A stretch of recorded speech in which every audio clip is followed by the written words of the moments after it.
Good evening. I am Arachna of the Spider People, your hostess with the mostess. And welcome to Beware Theater, because this be where you're gonna see some really bad movies. We have vampires, werewolves, monsters, aliens, and of course, the undead.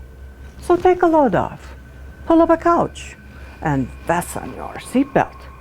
It's gonna be a creepy night. Tonight, we watch 1956 horror sci-fi movie Indestructible Man, starring Lon Chaney Jr. and distributed by Poverty Row Studio Allied Artists. Lon Chaney Jr. was a terrific character actor for over 40 years, and he was best known for his horror movies and, that one werewolf movie. However, over time, lots of heavy drinking and other bad habits, he develops throat cancer and heart disease. So his voice and his ability to remember lines was compromised. So they made it that in this movie, he only had lines at the beginning of the movie, and for the rest of the movie, he doesn't say a word. He just looks at you. But at 6'3", he was a very imposing guy and carries this movie. Indestructible Man is about a convicted thief who's double-crossed by his partners in crime, is convicted, executed, but he doesn't tell anybody where he hid the money. Then accidentally, a well-meaning cancer research scientist brings him back to life. And now he's hopping mad. He wants to retrieve his money and kill everyone that did him wrong, and even some who didn't. There's a stolen cadaver. $600,000 in stolen money that nobody knows where it is, a naive burlesque dancer, 2 creepy hoods and a sleazy lawyer, a romp through the LA sewer system, and the most sexist ending to a movie I ever saw. So now let's watch Indestructible Man.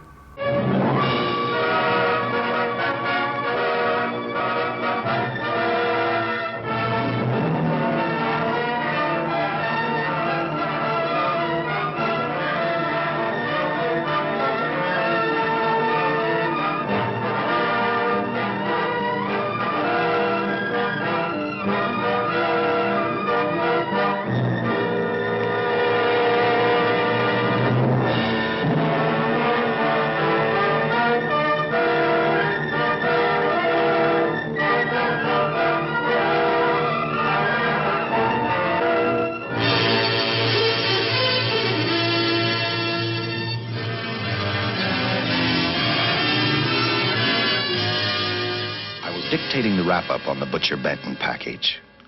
I'm Lieutenant Dick Chasen. This hadn't been a routine case, and to find the answer, I've had to put a lot of little pieces together. It began on the day most cases can be called closed. It was the day before the butcher was to be executed. He was visited by his attorney, Paul Lowe, in the death house. It was at this first meeting the Butcher Benton case took its first switch. Well, that's it, Butcher. The evidence against you was so strong, the governor turned down your appeal. You're a rotten liar, Lowe. You started railroading me from the beginning of the trial. And now you're still trying to throw me curves. Look, I don't blame you for being edgy, but get this straight. I didn't double-cross you. I never worked harder for a client. You mean you never worked harder for a client to get him sentenced? You were a fool, Butcher. If you hadn't tried to double-cross Squeamy Ellis and Joe Marcelli, they wouldn't have turned state's evidence against you. But you had to get greedy. You wanted to keep the whole $600,000 for yourself. Well, the boys got sore, and I don't blame them. It was all your idea. You planned the whole job. You hired us. When you found out I'd staged the money, you decided it was time for me to die. You got those 2 crumbs to turn state's evidence on me. You stinking rotten mouthpiece. We both know that isn't true, Butcher. Now, look, what's the sense in not giving me the money? It's not going to do you any good. Well, I'll have the satisfaction of knowing that none of you 3 crumbs are going to spend it. What about Eva? Don't you owe her something? If you tell me where the money is, I'll see that she gets your share. I've got a different idea. I'm gonna kill you and Squeamy and Joe. Then I'll take care of Eva myself. You thick-headed ape, you're gonna die tomorrow. Remember what I said. I'm gonna get you. All three of you. Even for you, Butcher, that'd be quite a trick. So long, dead man. Remember what I said. I'm gonna kill you. All three of you.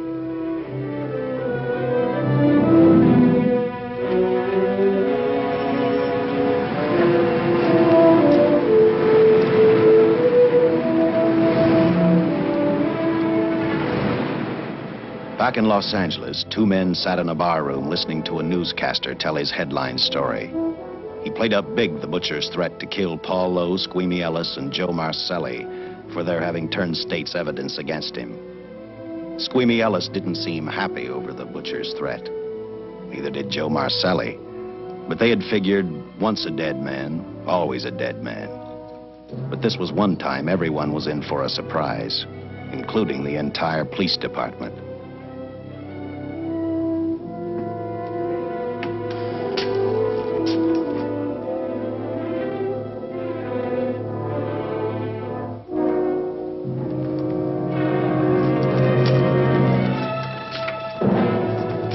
You seen the headlines, Captain? Teletype just came in from San Francisco. Butcher's execution is set for 5 o'clock this afternoon. And like the newspapers say, he still refuses to talk about that stolen money. Well, I still have hopes of coming up with something. That's what I dropped by for, Dick. With Butcher's execution, the department's marking it case closed. That means you'll be reassigned. I've spent a whole year trying to break this case. As far as I'm concerned, Butcher's death is just the beginning. Of course, I can't prove it, but I think that Paul Lowe was the top man. And even though I have to keep working on it while off duty, I'm going to get Lowe, Squeamy Ellis, and Joe Marcelli. Okay, Lieutenant. Officially, I've taken you off of the case. Unofficially, I wish you luck. Do me a favor. Keep me posted. Will do. Thanks, John. I headed for Eva Martin. She worked in a local burlesque house. I'm a cop, and my job is to ask questions and get answers. So I decided I might as well start again with her.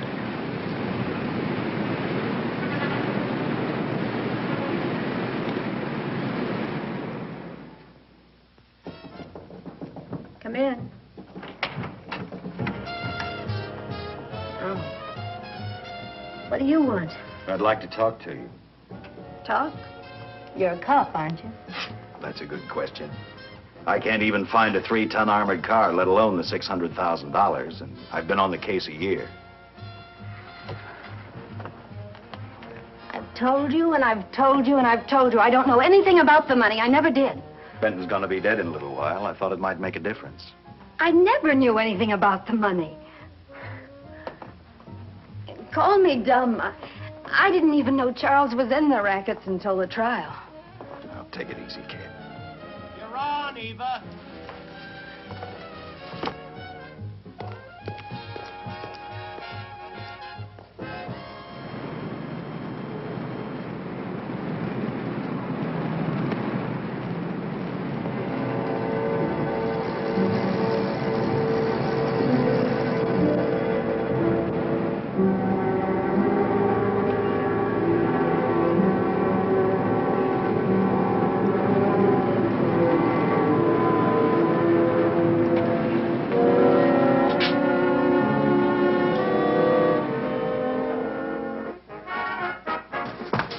Honey, here's your wrap.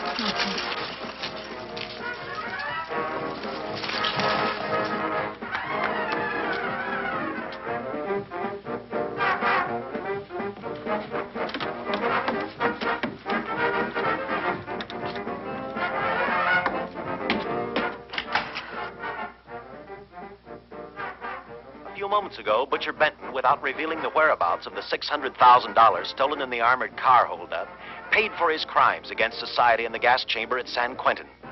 Now for a look at the international scene. Today, baby. Don't waste tears on Benton. I feel so badly about Charles. If I'd known, maybe I could have done something. How about a drink? We could both use one.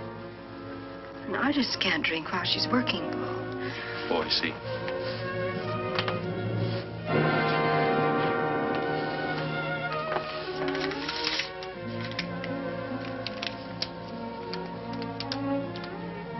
What's that? Well, now what's the matter? It's a message from Charles. He told me to open it if he died. Finale, Eva. All right. How about a steak after the show? No, thanks. Not tonight, Paul.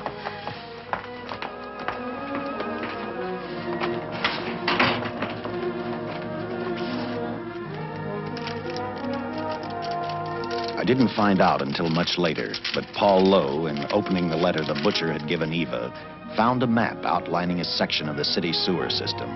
And clearly identified was the spot where the butcher had hidden the stolen payroll. He replaced it with a $50 bill. I guess he figured $50 to gain $600,000 was not a bad day's work.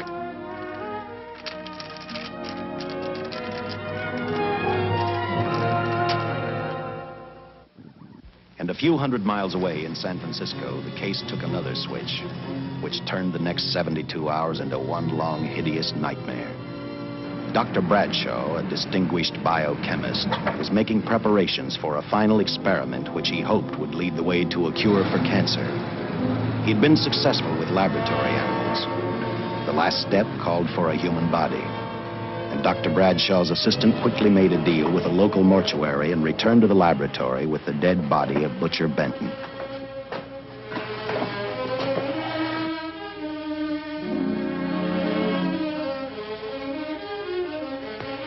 You made good time. Well, I didn't waste any. Any trouble? No, I just handed the money over and moved the body into your station wagon. That was that. Good. Get a syringe.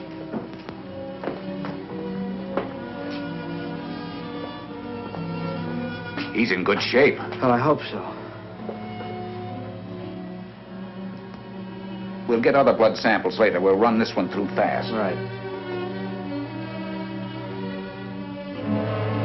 Now wheel him into the machine and then raise him. Right.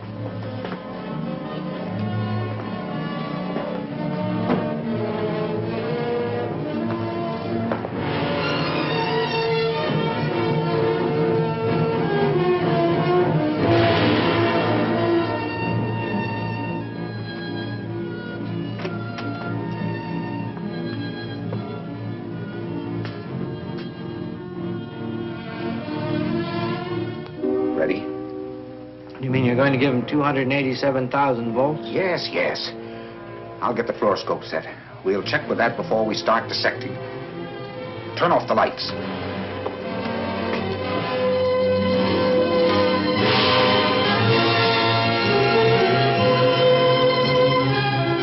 There you are, old boy. If you respond properly and my theory is sound, you'll be more famous dead than alive. Throw the switch.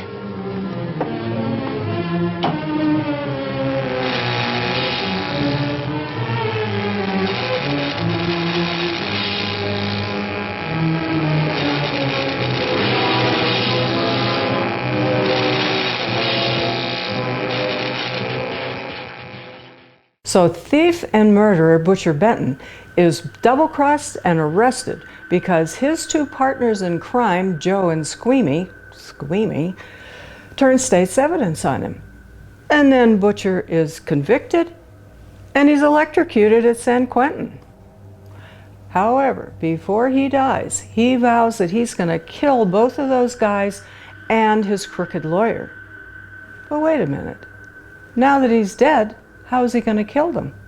Not to worry, because a well-meaning cancer research scientist just happened to need a cadaver to practice on.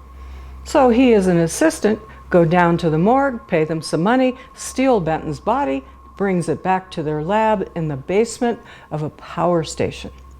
And then they bombard him with this unknown chemical and 300,000 volts of electricity. And voila! Benton comes back to life. Really? You gotta love this alternative science reanimation stuff in these old sci-fi movies. Flashing lights, ticking dials, equipment that looks like it was put together from a junkyard. So if the doctor and his assistant look familiar, that's because, well, the actor playing the doctor, Robert Shane, was Lieutenant Henderson in Superman, and Joe Flynn, who plays the assistant, was in McHale's Navy. This film was narrated by Lieutenant Chasen in his very best dragnet voice, which gives the movie a film noir feel. Or maybe they put it in later because without the narration, this movie doesn't make much sense. At any rate, Lieutenant Chasen has been investigating Benton's robbery all along. But now that he's dead, the case is closed. But like everyone else, Lieutenant Chasen wants to know what happened to the money. So he's secretly investigating on his own time. So on a hunch, he goes down to the local burlesque house to interrogate sexy but not very smart burlesque dancer Eva, who was a friend of Benton's. You know, Lieutenant Chasen seemed like he really knew his way around that burlesque house. I wonder if he was a regular. Who knows? Who cares? Now he has a legitimate reason to watch as many performances as he wants. Unfortunately, Eva doesn't have a clue where all that money is, but she does say she got an envelope from Benton that says to open in case of his death. Unfortunately, Benton's sleazy lawyer, Paul Lowe, got to it first, and he switched whatever was in that envelope with a $50 bill. So Eva's probably saying, geez, Benton, you stole $600,000 and you left me with a measly 50? What's with that? But I don't think that Paul Lowe knows where the money is either, because in that envelope was a map that was just a bunch of lines and a big X. That could be a map to anywhere. And no, Deadly, I am not going to pay you $50 to wear that burlesque outfit. I might pay you $50 to not wear it. You look really ridiculous.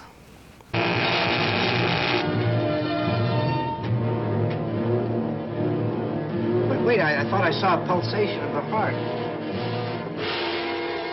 You're right. Dr. Bradshaw is beginning to breathe. You've brought this man back to life. No. The heart muscle has simply responded to a terrific electrical shock, that's all. Yes, but it does prove that the cells still function. Dr. Bradshaw, he is alive.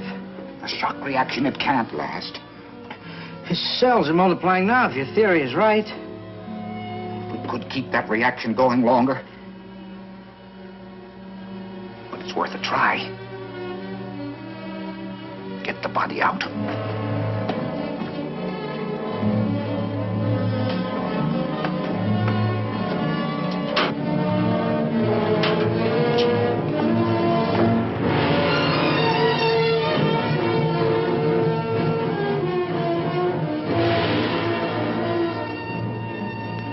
Get some adrenaline from the supply room. Some amyl nitrite, too. Hurry.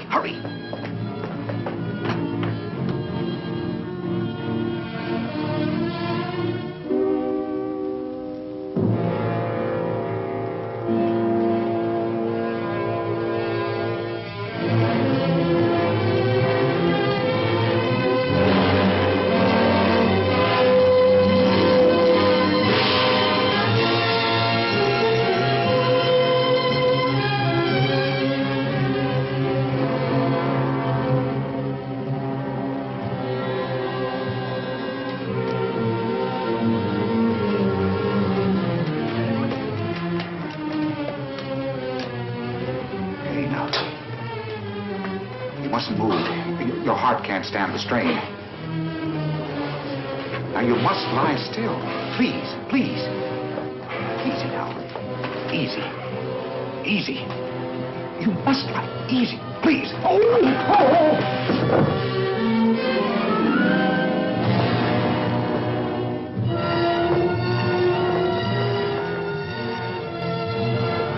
Dr. Bradshaw's experiment had given life back to the butcher. He tried to talk, but the electrical voltage had burned out his vocal cords. Yet it hadn't destroyed his brain. He knew who he was. He knew who he hated. As he stumbled about the room, I think he thought only about one thing: kill Lowe, Squeamy, and Joe Marcelli. The tremendous electrical voltage that Dr. Bradshaw had given the butcher had increased his cellular structure to the point where he was no longer a man. Dr. Bradshaw's experiment had created a vicious, brutal animal with an almost inconceivable amount of strength. Dr. Bradshaw must have believed the butcher's regained life would last for only a few minutes. Therefore, instead of calling for help, the doctor decided to handle his creation alone. Now, easy, Benton. Just relax. I'm a doctor. I want to try to help you. Do you understand me? You're in my laboratory. The execution was carried out and you were declared dead. I tried an experiment on you and brought you back to life, although I didn't intend that. Now, you've had a great shot. Now come and sit down. Now, be quiet. Now, come and sit down. Take it easy. That's the boy.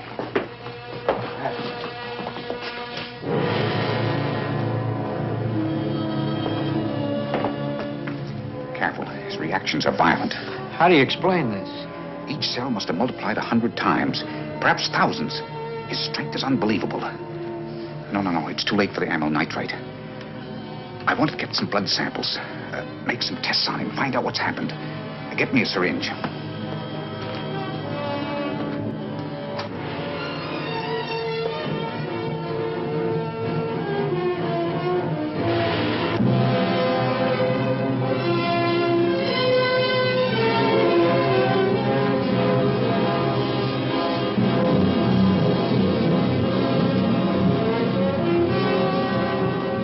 Why won't the needle penetrate the skin? Tissue must be nearly a solid mass of cells. How are we going to get the blood sample? Surgically, perhaps.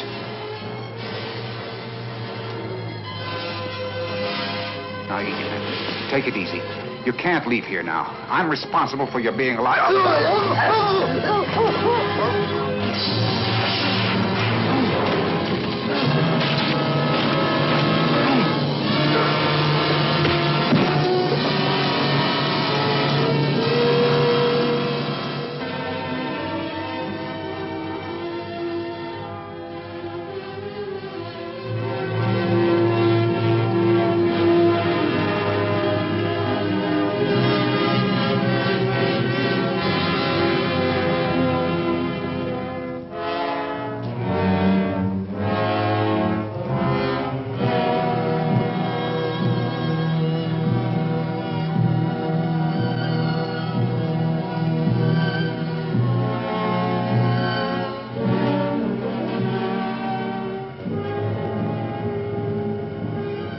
Towards the end of this case, Captain Lauder and I found out the doctor and his assistant had been murdered.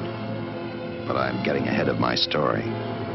The butcher didn't know how he had been brought back from the dead, and he didn't care. All he knew, he was alive. Then this monster-made man started thinking about Los Angeles.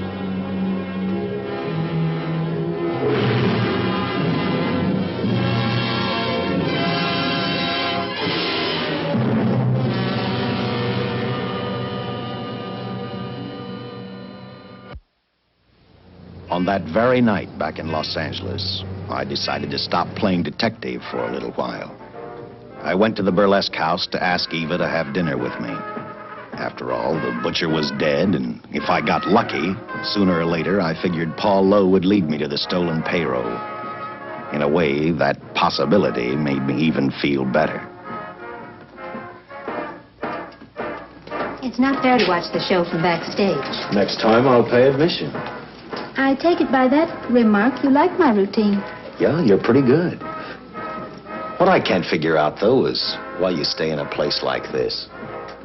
It shouldn't be hard for someone like you to get a job in a class spot. If you weren't a detective, I'd be willing to bet with a line like that your next remark would be, how about dinner?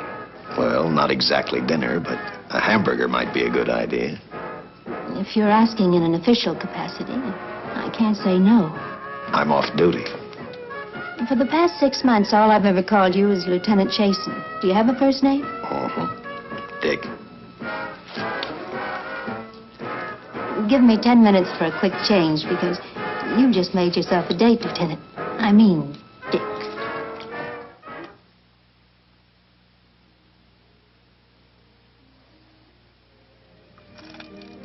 You know something, Dick? I haven't had hamburger in the front seat of an automobile with a guy in a lot of years. Well, from now on, we'll do it more often. It's funny. I always figured a policeman wasn't really a human being. I mean, unless he was arresting someone or trying to solve a case, he was unhappy. Shows you how wrong you are. In fact, everyone on the force gets fed up occasionally with the job they do. Maybe we're more human than anyone else. We see so much trouble, we get to hate the word. But as long as the world's filled with people, there'll have to be men who enforce the laws. What made you join the department? Now who's making with the questions? No, honest, I'd like to know. Well, it's really a very short story. When I got out of the Air Corps, I knocked around for a while. Well, I went to work for an oil company. One day, I went back to college on the GI Bill. Just before graduation, I noticed all about the police department exams. It seemed a pretty good thing to do with your life, so I took the exams, passed, then went on from there. If I ask one more question, will you give me a straight answer? Try me. Am I still part of the Charles Benton investigation? I mean, right now. I don't think so. As far as the department's concerned, when Benton was executed, the case was marked closed. But inside of me, that's not good enough.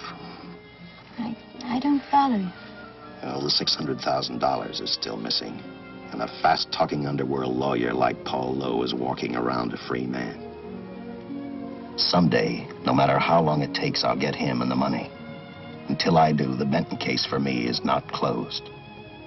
I give you my word, Dick. Charles Benton never told me anything about the money. Oh, I've been sure of that for a long time.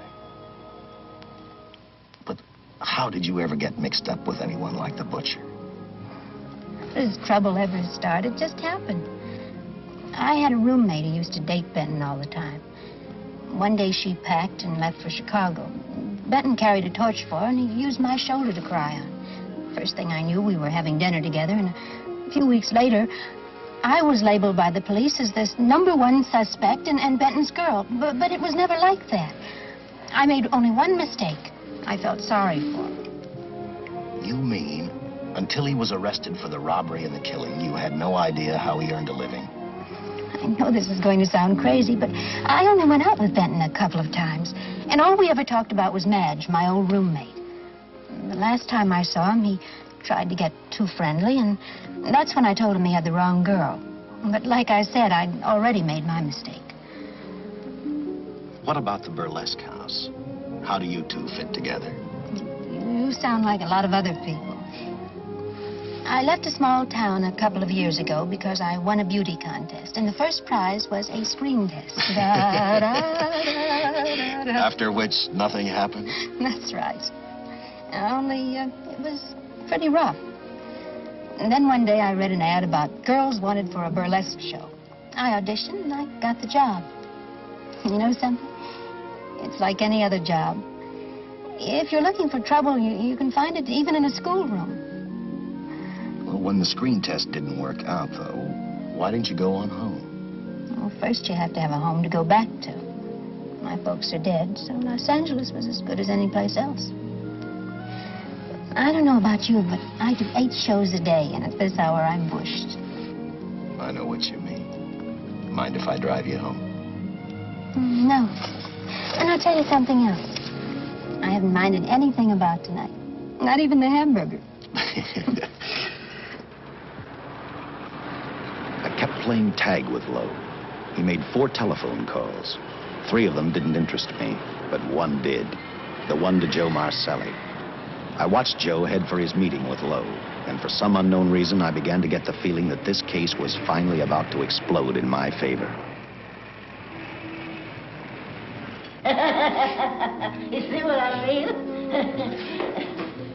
Well, look at that, will you? I seen him stagger on 2 legs, but he's doing it on 4. Shut up, you flea bag. Well, look who's calling names. At least I ain't a squealer, a stoolie. I warned you before. All right, Harry, that's enough. I'll take care of him. I want to talk to him. Okay, Mr. Lowe. With any future business you've got with this psycho, take care of it upstairs in your office. If he keeps showing around here, sooner or later he's going to get slugged, cripple or no cripple. All right, shut up, Jim. Sit down.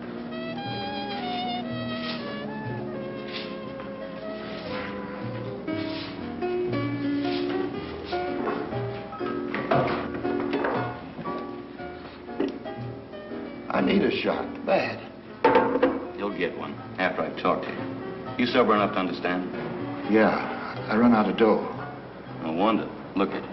You used to be the best torch man in town. Now, I don't think you could crack a safe if you knew the combination. No jobs. Nobody wants me since I turned stakes on Benton. That's your doing. You taught me. All right, quit crying. I got a job for you. If you can stay off that stuff long enough. You know I can if I've got a job. How much? What is it? There's $2 grand in it for you. Where? Right near where he pulled the job.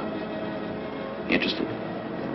$2 grand ain't much out of 600,000. There'll be other expenses. Besides, that money's plenty of it. Now, you want it, or do I get another boy? I'll do it. How soon do you want me to go to work? Set it up for tomorrow night. Call me before noon. I'm going to the races. 1. And that's all. The job's over.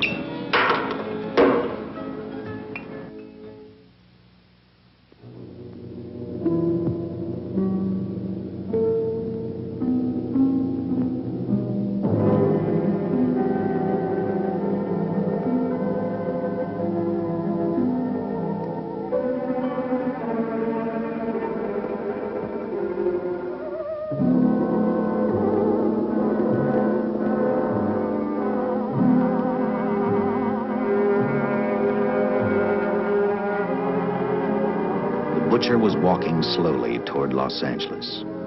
He'd traveled through wooded hills to prevent being seen by anyone. Finally, he came to a quiet road. He stopped to get his bearings. And then he saw her. He saw something else. An automobile. For the butcher, that rang a bell. With a car, he knew by the next afternoon he'd be in Los Angeles in plenty of time to catch up with the 3 men who had double-crossed him.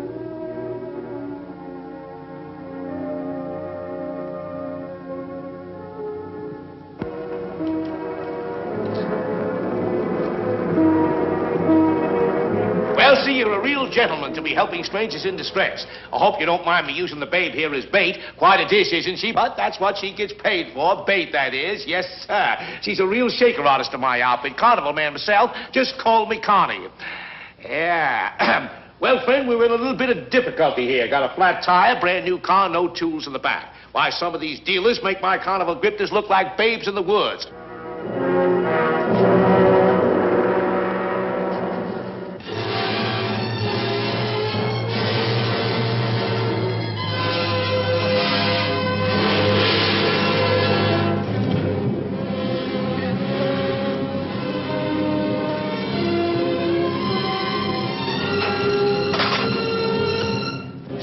Holy. Say, who you with, friend? Let it down. Let it down.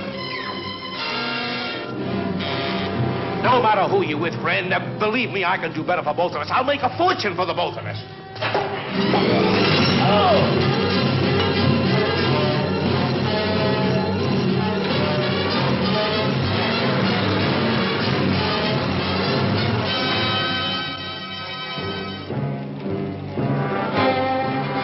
An hour later, the San Francisco Police Department sent out an APB. Squads were sent to various parts of the countryside.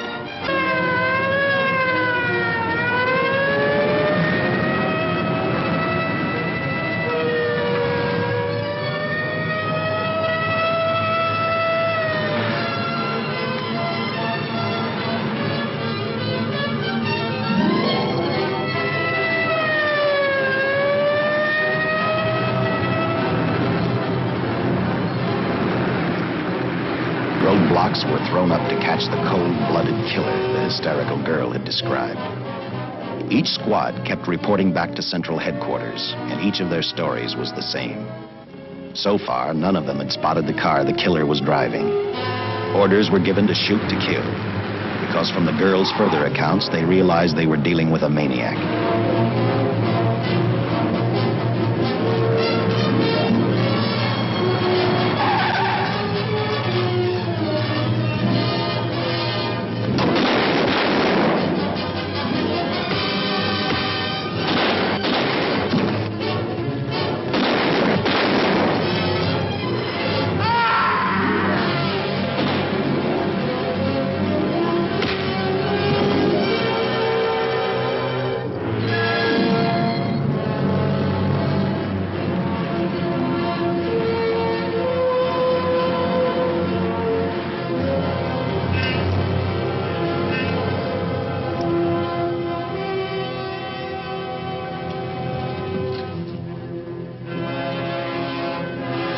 So not only is Butcher Benton brought back to life with 300,000 volts of electricity, but his cells are replicating thousands and thousands and thousands of times to make him really strong and indestructible.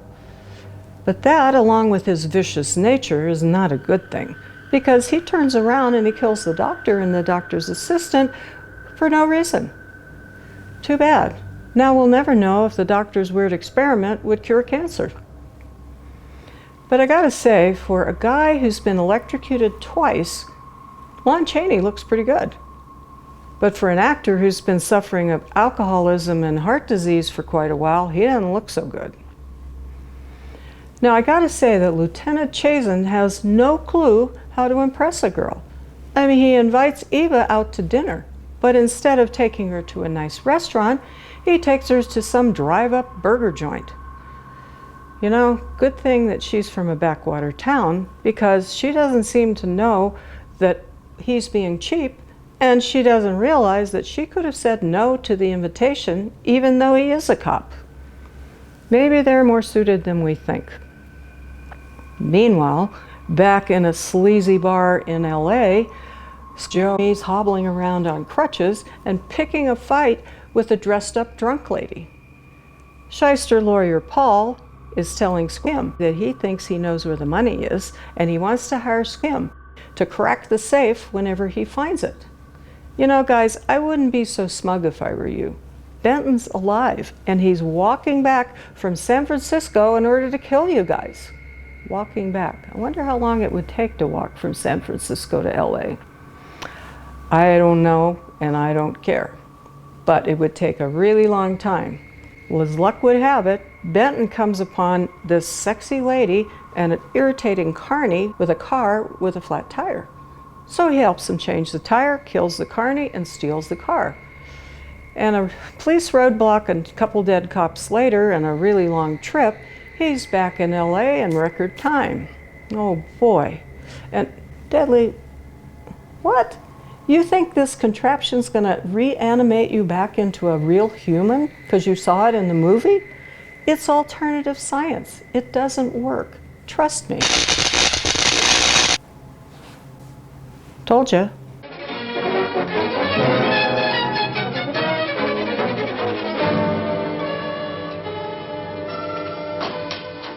I trust that this information will answer all of your questions. If I can be of any further service, let me know. Sincerely, J.I. Louder, Captain Police, L.A. Here's another all points from CHP, Captain.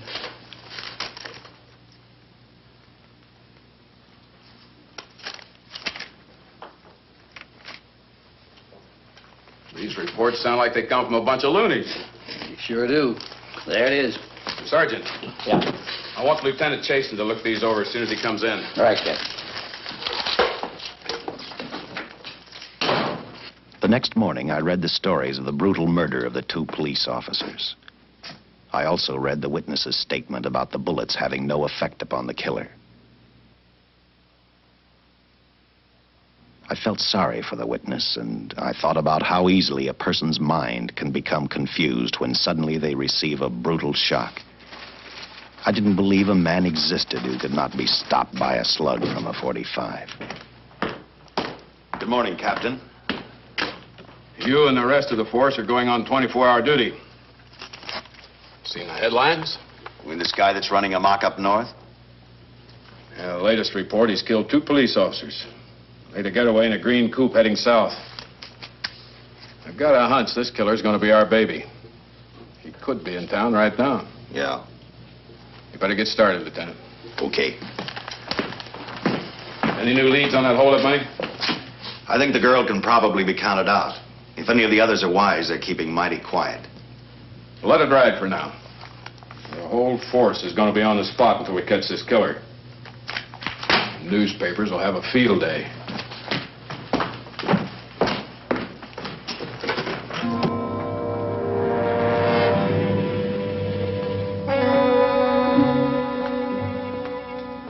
We were wrong about 2 things. The killer was already in our city, and we didn't know he was Butcher Benton. He headed straight for Eva Martin. He went to her dressing room to get back the map he had left in the envelope with her. He wanted first to check his money, then catch up with Lowe and the others.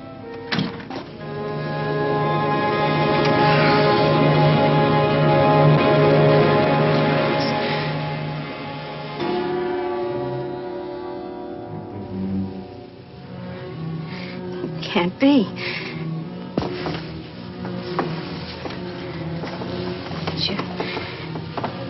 You do look like him.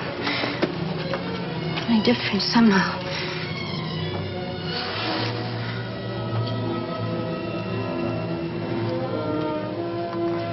It is you.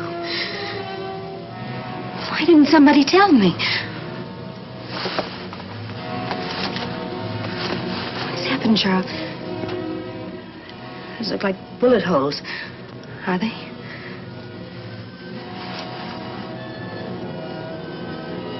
There isn't even a mark.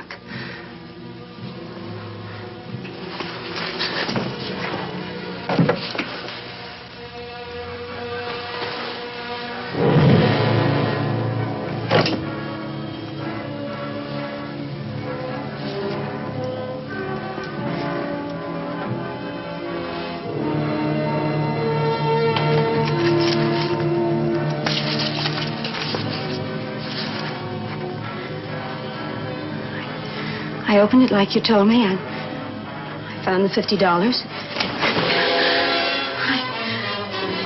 I didn't know why you left him. Oh, Paul didn't know why he was here.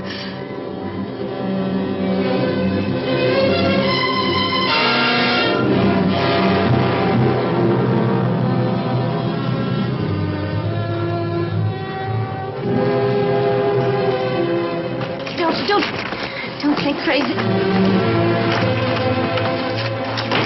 The name of Paul triggered his hate. He left her dressing room and started for Squeamy Ellis and Joe Marcelli's place. Because he knew, with them out of the way, Paul Lowe couldn't open the strong box where the money was hidden. He thought of Squeamy and Joe first. He was saving Paul Lowe for last.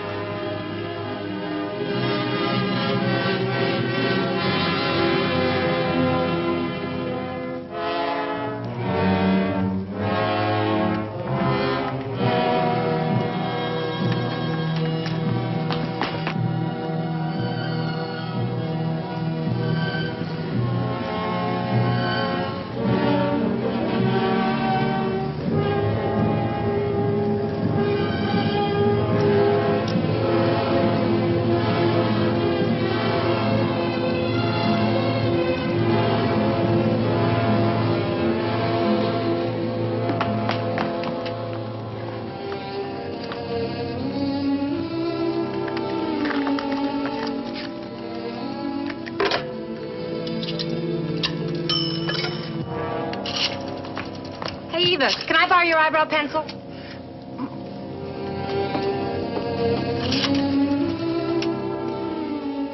Operator, get me police headquarters. Lieutenant Chasen, please. When do you expect him? Well, tell him Charles Benton is alive, and even bullets can't stop him. I'm not crazy. Just say a friend of Charles. He'll know.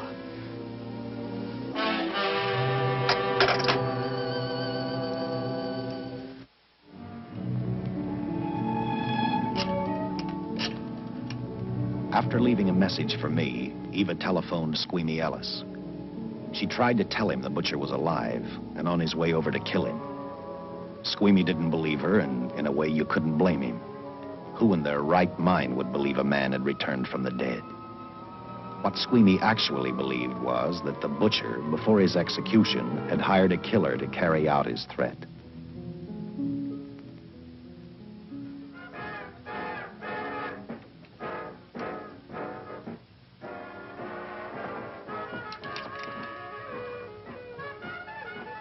You sick? What?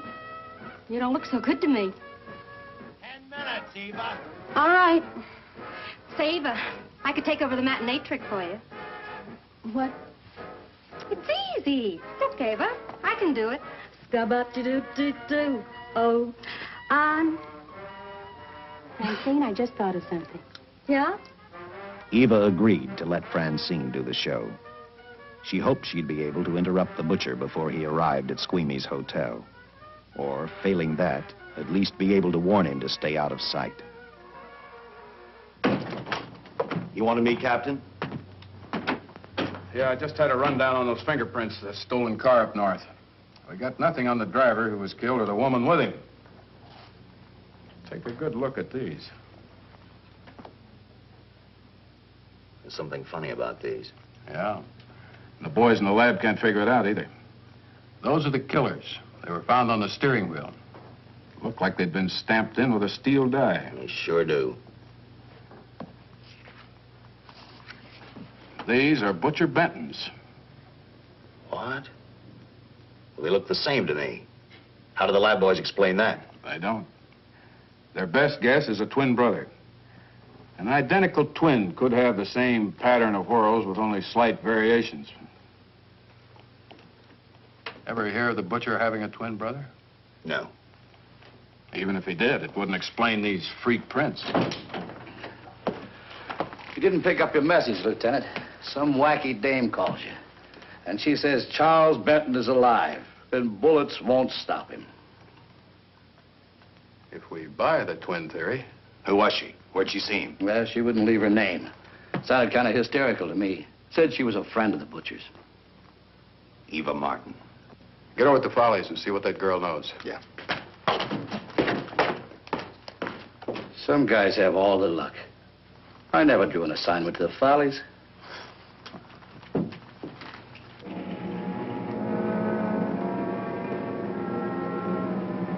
Meanwhile, the butcher headed for Squeamy's hotel. He didn't seem to be in any particular hurry. Actually, he seemed like any normal person, on his way to work or on his way home.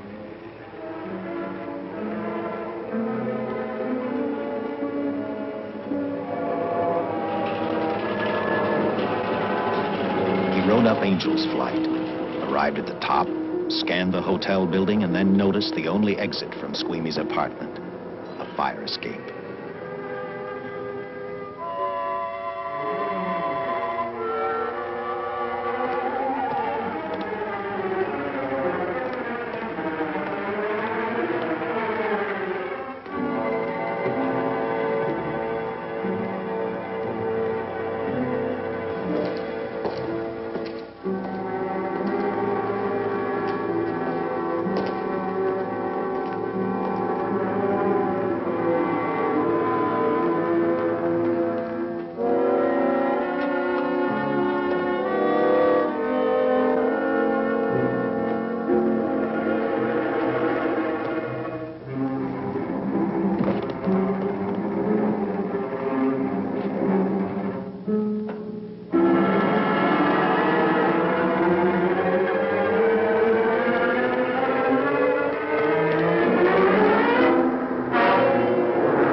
Butcher was figuring his next step. And as he looked at the dead cop, he thought about Paul Lowe, the next man on his list. Seen Joe Marcelli? Not since last night when I told him I didn't want him around here no more. Give me a shot.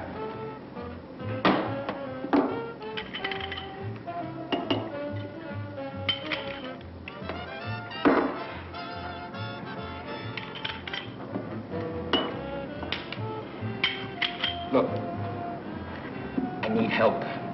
Just found out that Benton's hired a killer to get me. He's after Joe, too. Well, then drink up and get out. I don't want no trouble around my place. You're a real pal. Drink up and get out, I said.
Operator, get me the police! Police! Yes! So now Butcher Benton is out killing anyone and everyone that's in his way. And no one thinks it's him because, well, you know, he's supposed to be dead. They electrocuted him, remember? But then he shows up at Eva's dressing room at the burlesque house and shows her how indestructible he is, that these bullets just bounced off his body. Like that's supposed to make her feel safer. And then when he asks for the map, he finds out that his shyster lawyer, Paul, got to it first. So now he's really mad, and he storms off to kill Paul. At least we think he's mad. I mean, those blurry close-ups of his face were really hard to interpret. So after he leaves, Eva takes money out of her girdle, goes down to the payphone, and calls the police to say, hey, Benton's alive. But they don't believe her. And then she calls up Squeamy and says, hey, Squeamy, Benton's out to kill you. And Benton doesn't believe her. Okay, so what's a burlesque dancer to do when nobody believes her? Well, She gets someone else to dance for her, puts on street clothes, and heads out in order to stop Benton from killing anybody. No, Eva, please. He's a maniac. He's on a mission. He's not going to stop for you. And at this point in the movie, we get to see some really cool, sleazy 1950s Los Angeles ambiance. People loitering on the streets, leaning against cheap storefronts, and the Angel's Flight cable car up to Bunker Hill. And from there is where Benton sees Joe. So he grabs him, picks him up, throws him down all the stairs, and kills him. And then we get to see the historic Bradbury building with all its ornate ironwork and exposed elevators, which is where Squeamy hiding out. So Benton grabs him, pulls him out of the elevator, and throws him over the side down a couple stories and kills him too. Blah. So it just goes to show you don't need dialogue to prove you're indestructible and really strong. But now he's on a third mission. 2 hoodlums down, 1 shyster lawyer to go. So he's off to get Paul. And Deadly, where'd you get that map? The drunk bar lady gave it to you, and she said she's gonna be back any minute to get the treasure marked by the X on the map. Deadly, that X is you. That bar lady's after you.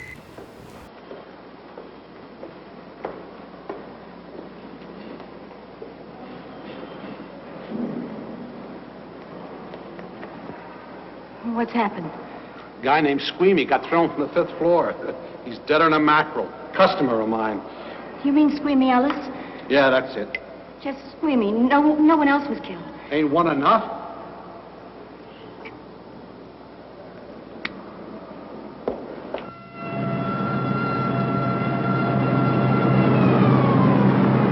I tell you, the bullets never even phased him. He must have been wearing a bulletproof vest.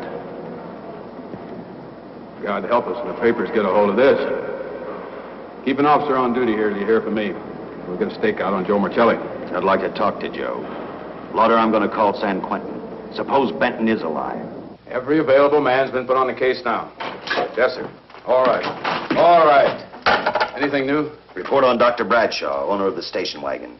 The San Francisco police located his laboratory in the basement of an electrical power receiving station. Bradshaw, what's he know? He's dead. And another man, too, his assistant. The lab is a shambles. But now we're getting some action from San Francisco. Benton's body never arrived at the mortuary where it was supposed to go. An attendant there finally broke down, admitted he picked up some quick cash by handing the body over to a man he was unable to identify. The man was driving his station wagon. Blasted man, the chief's on my neck, and the commissioners are on his, and the mayor's on theirs. Now, am I supposed to tell them that our killer is a dead man? They found a notebook in Bradshaw's lab. It ties his experiments in with a Professor Dwiggins at Caltech. I hope to hear from Dwiggins soon. Captain, report from the valley on a hysterical woman. Reports the presence of the killer. There's the location. Let's go.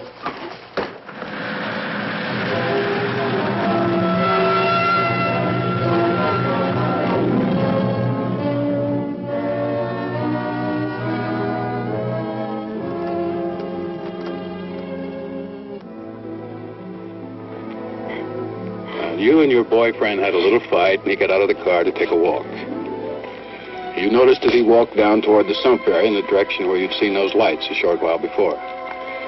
What happened then, miss? Please try to tell us. Well, I just sat there a few minutes, I guess. I was pretty mad. Then there was a loud crash, like heavy metal, sort of, from down here. I got out of the car to get a better look. I heard Jimmy cry out something. I couldn't make out the words. Then down here, in a patch of light, was Jimmy. And coming toward him was this man. Big man. Lifted Jimmy up over his head like he didn't weigh a thing. Jimmy screamed. Just once, before he broke Jimmy's back. I heard it snap, not far away. Then I started running till I found this house. They let me use the phone. Thank you, Miss. We'll see that you get home right now. O'Malley, see that the young lady gets home all right.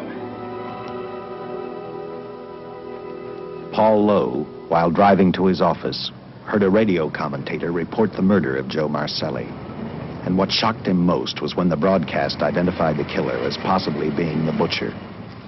Lowe headed straight for Eva Martin at the Burlesque Theater. Oh, you gave me a start, Mr. Lowe. What are you doing here? Where's Eva? Oh, I'm taking her place. I'm going to wear her costumes. What's it to you? I asked you, where's Eva? Hey, don't get physical. Well, watch your tone of voice, Buster. I told you. Little Eva isn't here. I could see that for myself. Where is she? She's at police headquarters. That's where she is. Yes, sir. No, sir. Captain Lauder's still with the mayor. The killer dropped out of sight. He was last seen in the Hollywood area. Yes, sir. We know he's dangerous. Every angle's being covered. Yes, sir. I'll tell him.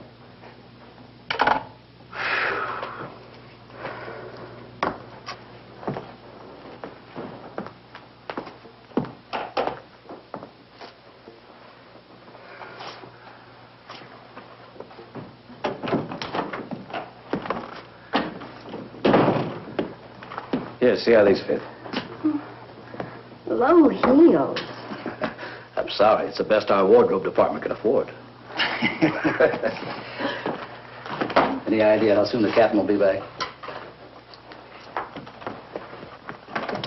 Now, look, I'm going to see the captain. I'll have to wait here all night. Paul. Paul, Charles killed Squeamy and Joe. Joe, too? Benton? He's alive. I saw him, but nobody will believe me. I'm checking it. My guess is whoever killed them is on the trail of the money, Lowe. Now, maybe you better start talking if you know anything about it. I don't know anything. Did the butcher have a brother? No brother. It was Charles. I saw the tattoo on his arm. Look, I demand police protection. Where's the money, Lowe? You heard me. I demand protection. I know my rights. We put stakeouts on your office and home. Well, that's not enough. It's enough as far as we're concerned.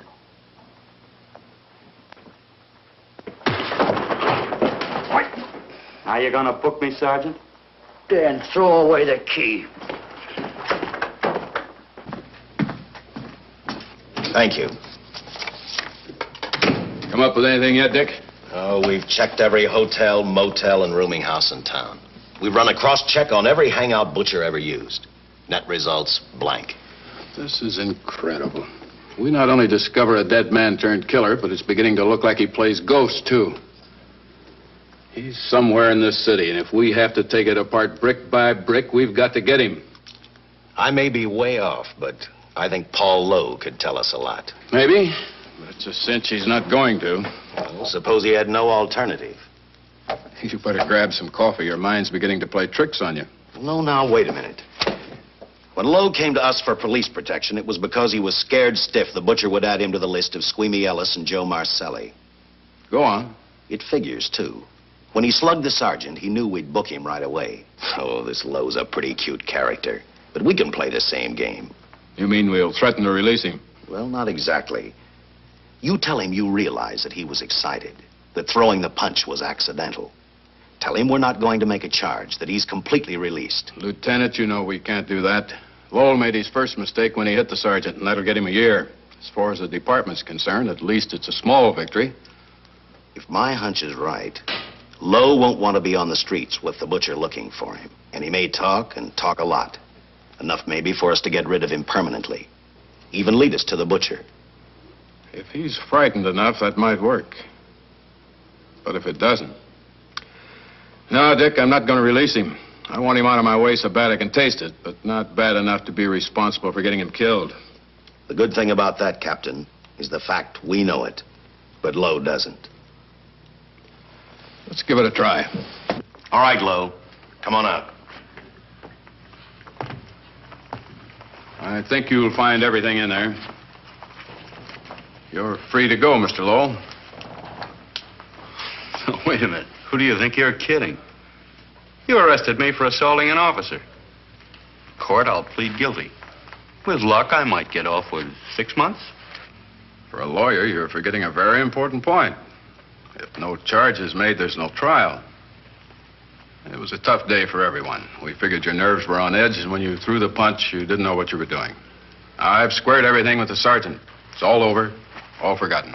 Yeah? Why'd you bring a stenographer? Simply because I wanted a record of our conversation at the time of your release. Okay, Lo, let's go. Oh, wait a minute. Once out on those streets and I'm a dead man.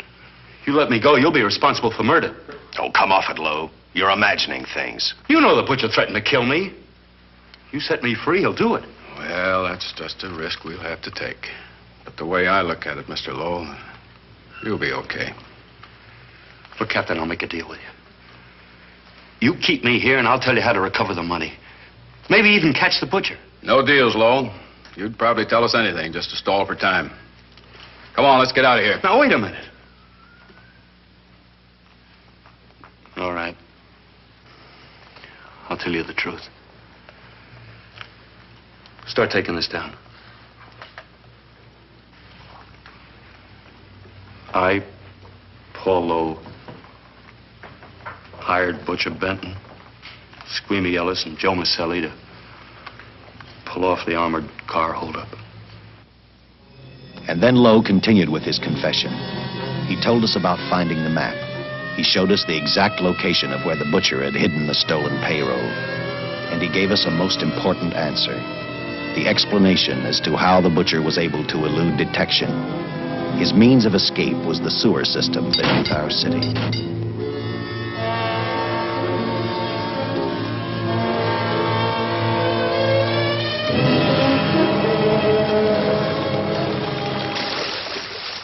The department went to work fast. Every police squad in the city was detailed to cover a specific area. Every entrance and exit to the Los Angeles city sewer system of 700 miles was covered. Captain Lauder and I, along with several other squads, headed for the entrance where, according to the map, Butcher had hidden the money. Our job was to stop him, and that made me think of one specific question. When we found him, could this monster be stopped? I, for one, wasn't sure.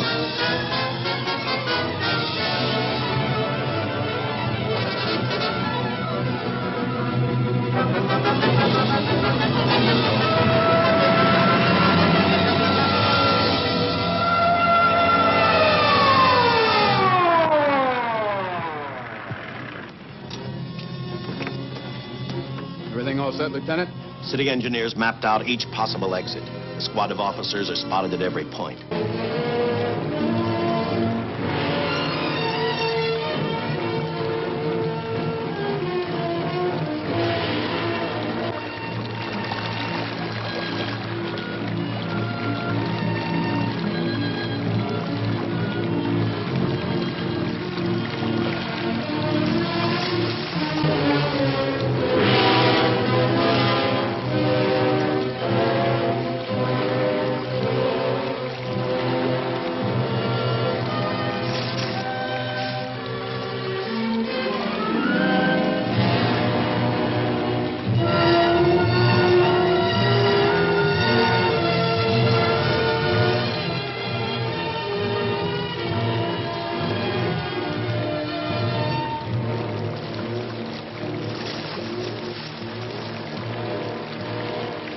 This was where we split up. I'll go straight ahead.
this map's right, we're off our course. You'll have to backtrack.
Let him have it.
And the tremendous shock of electricity that brought the butcher back to life destroyed him.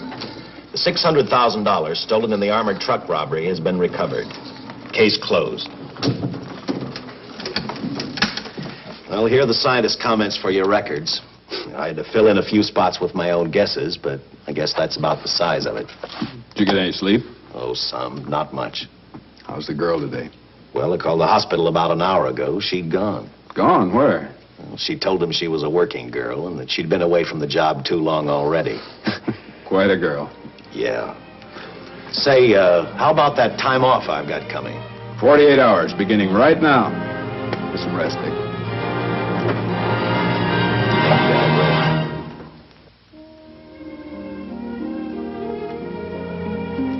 You know something, Dick? The past 72 hours seem like a bad dream. That rest in the hospital today really gave me a new lease on life. Now that it's over, I can't believe it actually happened. The important thing is to remember it is all over. I suppose you'll be assigned to another case.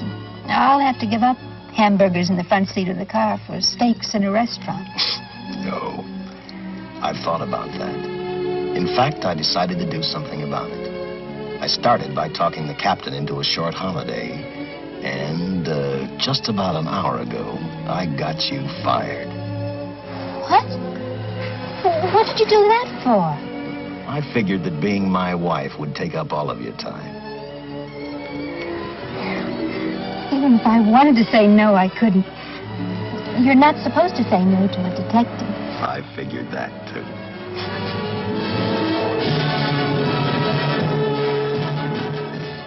So there you have it. Another monochromatic movie marvel, and pretty grim. This movie teaches me that if you think someone is indestructible, using a flamethrower on them is not going to work any more than anything else, especially when it doesn't even burn off his clothes. It's also pretty dangerous to use, especially in a sewer, which is probably full of, you know, very flammable methane gas. Didn't they think of that?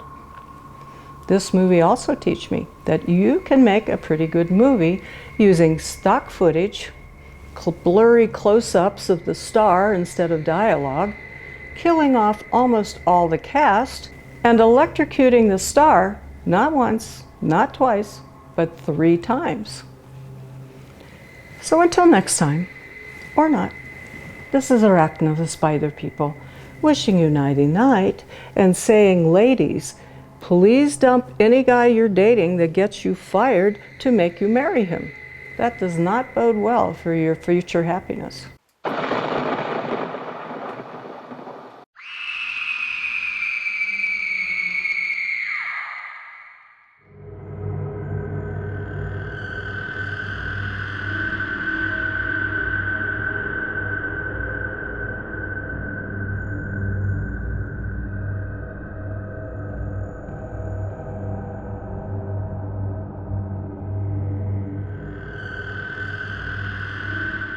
Deadly, I don't know why you want to be reanimated back into a real human.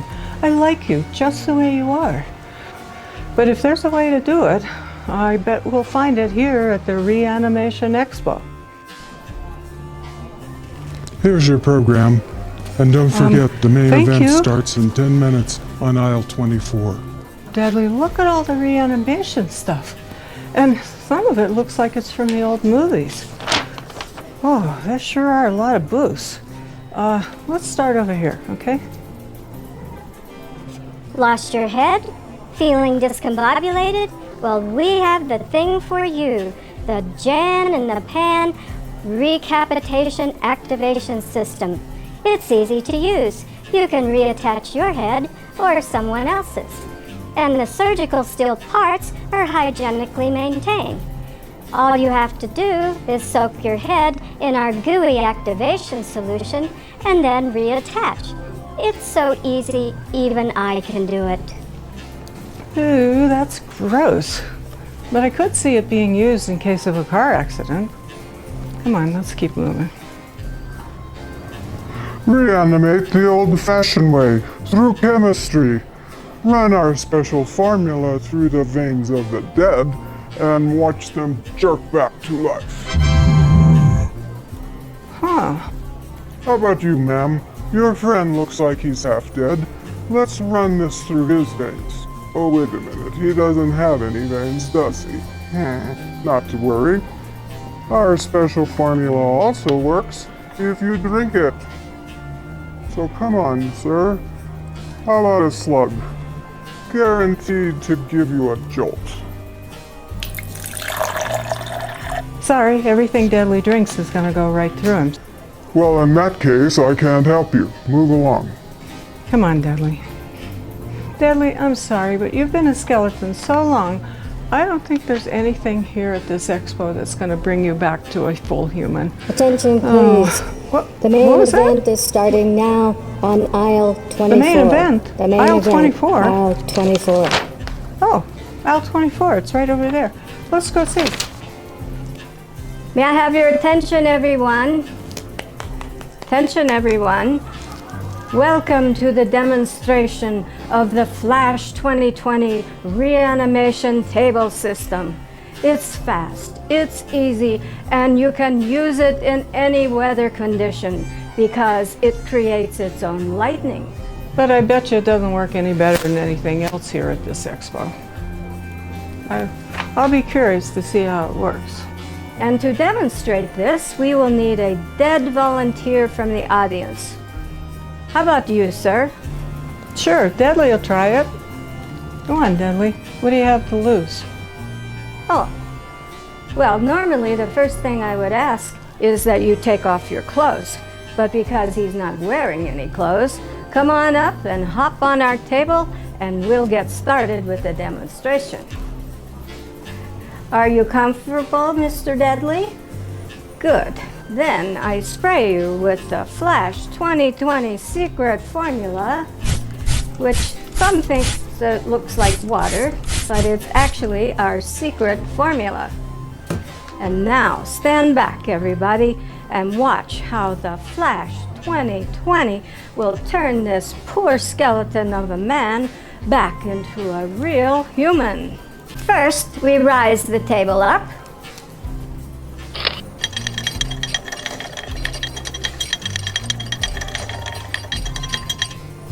And next, we turn on 300,000 volts of fake lightning to activate our special formula. So everybody close your eyes so that the flash doesn't burn out your retinas. You said it was safe. No, it's perfectly safe, just like I said. Okay, 300,000 volts. And now we bring the table back and see what kind of spectacular human our Flash 2020 reanimation table system has turned Mr. Deadly into.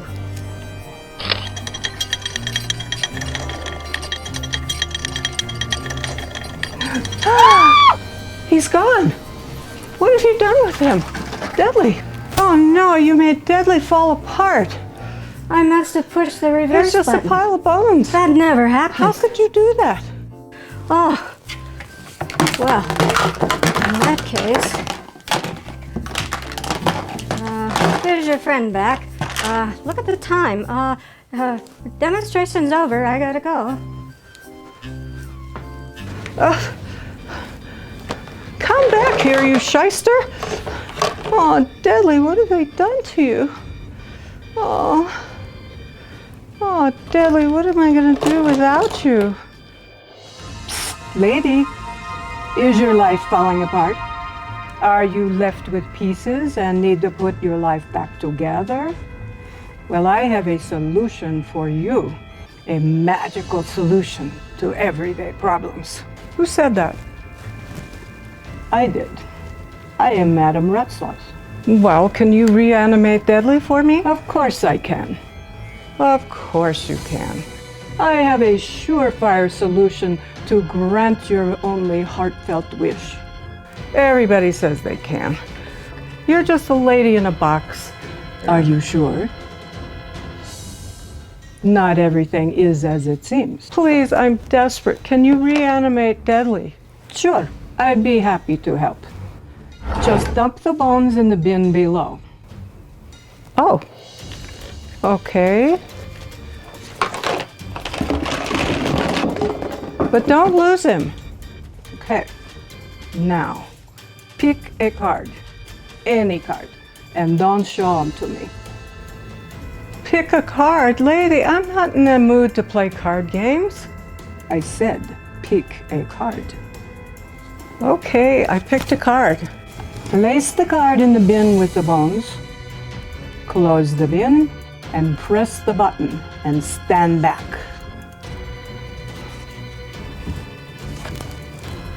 Okay.